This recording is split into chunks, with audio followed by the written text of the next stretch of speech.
प्रदेश के मुख्यमंत्री योगी आदित्यनाथ ने 2 दिवसीय पंडित दीनदयाल उपाध्याय प्रशिक्षण महाअभियान 2026 का उद्घाटन किया। सीएम ने कार्यकर्ताओं को संबोधित करते हुए पंडित दीनदयाल उपाध्याय के विचारों और उनके संगठनात्मक योगदान को विस्तार से याद किया। उन्होंने कहा कि भारतीय जनता पार्टी का ये प्रशिक्षण शिविर केवल एक कार्यक्रम नहीं, बल्कि विचार, संगठन और राष्ट्र सेवा की भावना को मजबूत करने का अभियान है।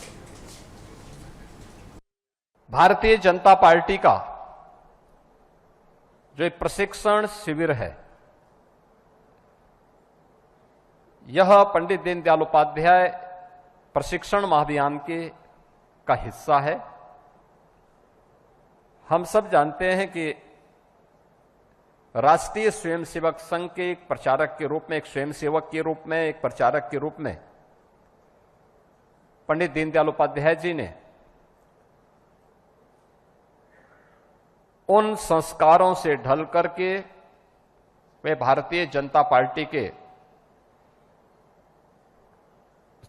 भारतीय जनसंघ की स्थापना के समय में एक संगठन महामंत्री के रूप में उन्होंने इस दायित्व का निर्वहन प्रारंभ किया। भारतीय राजनीति में अंत्योदय कि जब हम बात करते हैं, अंतिम पायदान पर बैठे हुए व्यक्ति के लिए शासन की नीतियों का आधार अंतिम पायदान पर बैठा हुआ व्यक्ति होना चाहिए।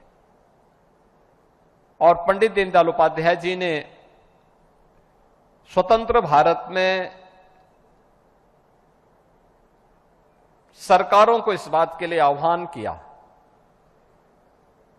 कि हमारी आर्थिक उन्नति का आधार, आर्थिक उन्नयन का जो आधार है,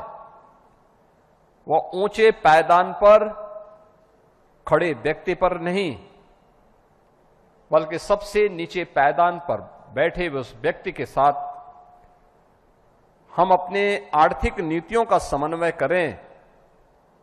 और आर्थिक नीतियां उनके हित को ध्यान में रख करके बनाई जानी चाहिए जो अंतिम पायदान पर बैठा हुआ व्यक्ति है। और तब उन्होंने देश की आर्थिक नीतियों के आधार को ध्यान में रखते हुए अंत्योदय का एक विचार भारतीय राजनीति को प्रदान किया।